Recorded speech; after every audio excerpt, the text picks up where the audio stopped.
नमस्कार, आप देख रहे हैं 11 प्राइम का खास बुलेटिन और मैं आपके साथ है सुष्मिता राज। बुलेटिन की शुरुआत कर लेते हैं। झारखंड में अंधेर गर्दी मची हुई है, कानून को ठेंगे पर रखा जा रहा है। सरायकेला में एक कंपनी है जिस पर प्रदूषण विभाग ने 5 करोड़ का जुर्माना लगाया, लेकिन कंपनी ने जुर्माना नहीं भरा। एनजीटी पूर्वी ने अप्रैल महीने में कंपनी को बंद करने का आदेश दिया, लेकिन कंपनी बंद तक नहीं हुई। एक रिपोर्ट के जरिए समझिए क्या है ये पूरा मामला। सरायकेला में मौत बांट रही company, Nilanchal Iron and Steel बांट रहा मौत। डस्ट और जहरीले धुएं से लोग बीमार। कंपनी पर लग चुका है 5 करोड़ का जुर्माना। एनजीटी पूर्वी जोन ने बंद करने का दिया था आदेश। नीलांचल आयरन एंड स्टील ने ना जुर्माना भरा ना किया बंद। कौन बचा रहा है नीलांचल आयरन एंड स्टील को? कंपनी पर किस मंत्री और अधिकारी का संरक्षण? सरायकेला के कांड्रा की जनता सरकार से पूछ रही है कि जिस कंपनी पर प्रदूषण विभाग ने 5 करोड़ का जुर्माना लगाया, जिस कंपनी को एनजीटी पूर्वी जोन ने 26 अप्रैल 2024 को बंद करने का आदेश दिया, आखिर वो कंपनी कैसे चल रही है? इस कंपनी को आखिरकार किसका संरक्षण प्राप्त है? क्या सत्ता के संरक्षण में कंपनी मौत बांट रही है? कंपनी से जहरीला धुआं निकल रहा है जो कि इंसानी जिंदगी को बेजार कर रही है। हाँ, उड़ता है थोड़ा बहुत, पूरा शरीर पूरा काला हो जाता है सर, और कान में कुछ नहीं रहता है, खाने के लिए कुछ दवाई। बहुत डस्ट उड़ता है क्या कंपनी में? काला काला? हाँ उड़ता है। परेशानी हो रहा है? परेशानी तो होता है। कैसे काम करता है? हम सफाई करते हैं ऑफिस में सफाई करते हैं। हाँ, ऑफिस में काला हो जाता है? नहीं, ऑफिस निकाल ग्लास लगा है। हाँ, बाहर होता है। नीलांचल आयरन एंड स्टील से निकलने वाले डस्ट से लोग परेशान हैं। जिधर देखो उधर डस्ट ही डस्ट नजर आता है। पेड़ के पत्तों पर डस्ट, घर में रखे सामान पर डस्ट, खाने के बर्तन पर डस्ट, पूरे इलाके में सिर्फ डस्ट ही डस्ट नजर आ रहा है। इसमें सर बहुत ज्यादा डस्ट उठता है, बहुत ज्यादा। आप तो सामने देख भी किए सर, इसके लिए कोई दिक्कत नहीं है।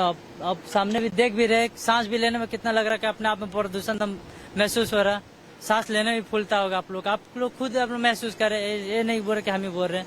जैसे सुबह पसारे ना तो शाम का मतलब जिस समय फींचते उस समय साफ रहता है, सूखा उसके बाद तुरंत ही मतलब हल्का हल्का कालापन देख रहे। और सुबह का फींचा हुआ है व्हाइट कपड़ा कैसा हो गया। रोज हम लोग फींचना पड़ता है, रोज पहनना पड़ता है। आज तक सर कोई कंपनी वाला नहीं आया, कोई कुछ नहीं आया है और कोई एक्शन भी नहीं लिया। ऐसा बात नहीं है कि कोई यहाँ पे सब कोई अपने से मतलब रख रहा, किसी से कोई मतलब नहीं है। डस्ट खा रहा का मर रहा जी रहा, किसी कोई कंपनी वाला कोई मतलब नहीं है। Nilanchal Iron and Steel company लोगों को मौत बांट रहा है, ये अगर हम कहें तो कोई गलत नहीं होगा, क्योंकि यहाँ काम करने वाले मजदूर भी उतने परेशान हैं जितना यहाँ रहने वाले आसपास के लोग परेशान हैं। लोग अपना खाना पकाते हैं तो ढकते हैं, लेकिन उसके ऊपर 2 इंच डस्ट बैठता है और वो भी काला डस्ट, ऐसा डस्ट जो कैंसर को जन्म देता है। सिलिकोसिस एक खतरनाक बीमारी है और वो बीमारी इस कंपनी के निकलने वाले धुआं से पूरे इलाके को अपने कब्जे में ले चुका है। ऐसा बीमारी जो सांस की बीमारी होता है सिलिकोसिस, और उस बीमारी अगर वह बीमारी पकड़ लिया तो जिंदा रहना मुश्किल है। और उसके बावजूद भी यह कंपनी लगातार अपनी मनमानी कर रही है, जबकि पॉल्यूशन विभाग ने 26 अप्रैल 2024 को साफ तौर पे कंपनी बंद करने का आदेश दे दिया, लेकिन उसके बावजूद भी यह कंपनी चल रही है। अब इसे साबित होता है या तो सरकार के कोई बड़े नुमाइंदे का हाथ है इस कंपनी के मालिक पर, या प्रशासन के लोगों की मिली भगत है। तो कहीं न कहीं सरकार या प्रशासन लोगों को मौत बांट रहा है। ऐसे में सवाल उठता है कि अब एक तरफ पॉल्यूशन विभाग यह आदेश देती है कि आप पॉल्यूशन आपकी कंपनी उगल रही है, ऐसे में आप कंपनी में ताला लगा दें, लेकिन यह कंपनी ताला लगाने के बजाय अब ये कंपनी मौत बांट रही है। न तो कानून का डर है और न ही प्रशासन का। अब इसे सवाल उठता है कि कहीं न कहीं सरकार के बड़े मंत्री या सरकार के बड़े लोग का मध्यस्थ इस पे आशीर्वाद प्राप्त है, और जिसका नतीजा है कि यह Nilanchal Iron and Steel company खुलेआम लोगों को मौत बांट रहा है।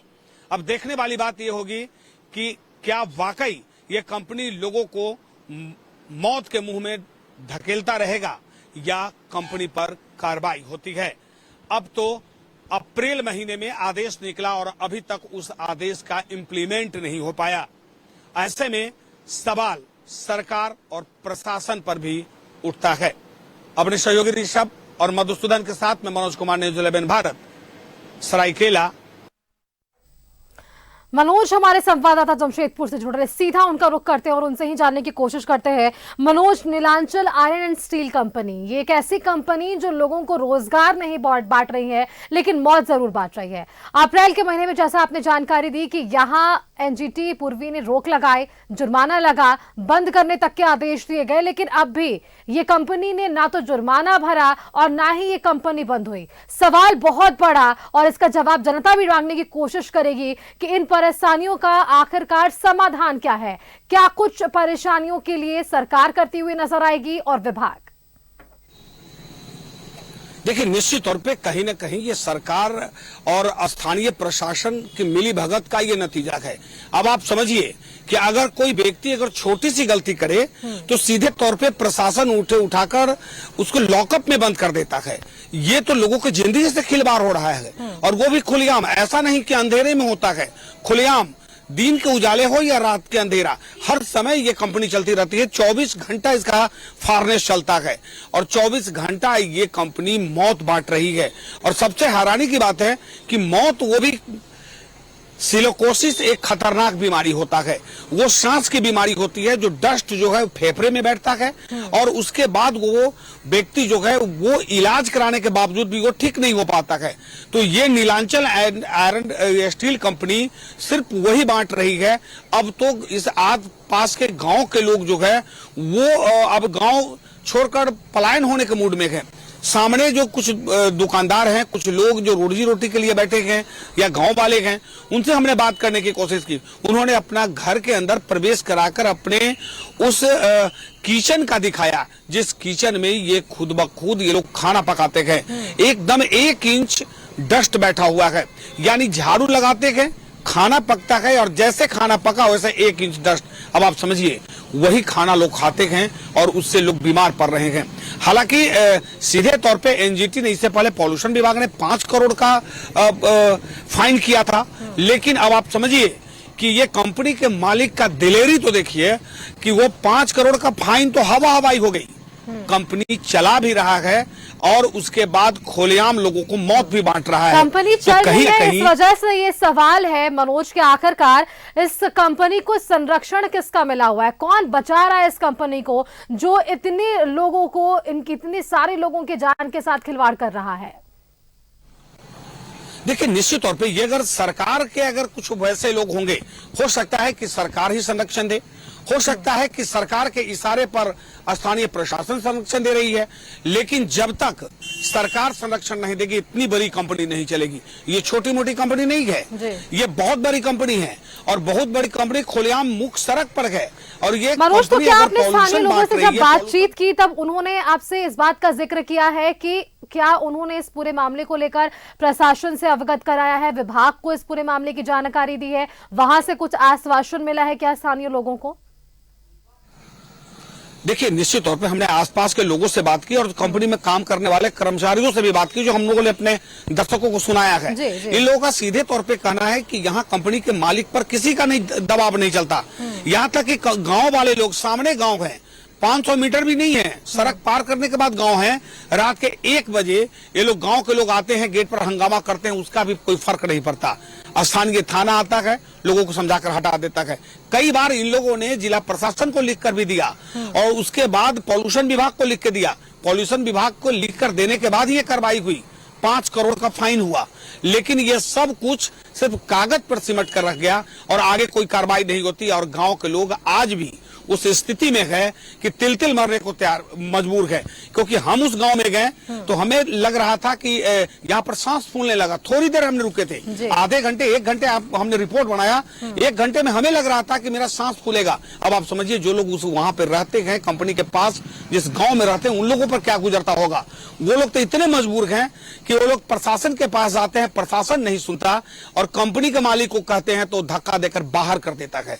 कहता है कि काम तो नजदीक आसपास के गांव के लोगों को मिलता ही नहीं है और बाहर से जो राजस्थान के लोग हैं उन लोगों को लाया गया है जो कंपनी में काम कराता है। कुछ स्थानीय युवक को काम दे दिया गया यह कहकर कि सरकार 75% जो है स्थानीय कंपनी में नौकरी दे रही है, तो उस नाम पर खाना पूर्ति किया गया। लेकिन मेन काम करने वाले लोग राजस्थान से हैं, गुजरात से हैं, महाराष्ट्र से लोग को बुलाया गया ताकि वो लोग विरोध नहीं करे। और वो लोग कुछ दिन रहता है, 2-3 साल काम करता है, बीमार पड़ता है, चला जाता है। तब आप समझिए कंपनी के अंदर अगर घुसेंगे तो और बहुत बड़ा रैकेट काम कर रहा है यहाँ, और इतना बड़ा रैकेट काम कर रहा है कि सरकार को अपने कब्जे में लिया है या सरकार का आशीर्वाद प्राप्त है, तभी इतनी बड़ी कंपनी लोगों को मौत बांट रहा है। जी बिल्कुल मनोज, जांच का विषय है और उस पर खुलासा होना भी बेहद जरूरी है कि आखिरकार संरक्षण किसका है और किस तरीके से ये कंपनी अप्रैल महीने में जब इसे नोटिस दिया गया कि इस कंपनी को बंद करना है या फिर जुर्माने जो 5 करोड़ की बात कही गई, ना तो जुर्माना भरा गया और ना ही कंपनी बंद हुई है। संरक्षण किसका है, आखिरकार कौन इसे बचा रहा है, ये एक बड़ा सवाल। बहुत बहुत शुक्रिया मनोज आपका हमारे साथ जुड़ने के लिए, तमाम जानकारियां हमारे दर्शकों के साथ साझा करने के लिए कि ये मामला पूरा क्या कुछ रहा है। और इस पूरे मामले पर प्रशासन से कई बार स्थानीय लोगों ने गुहार लगाए, लेकिन इनके हाथ अब भी खाली हैं।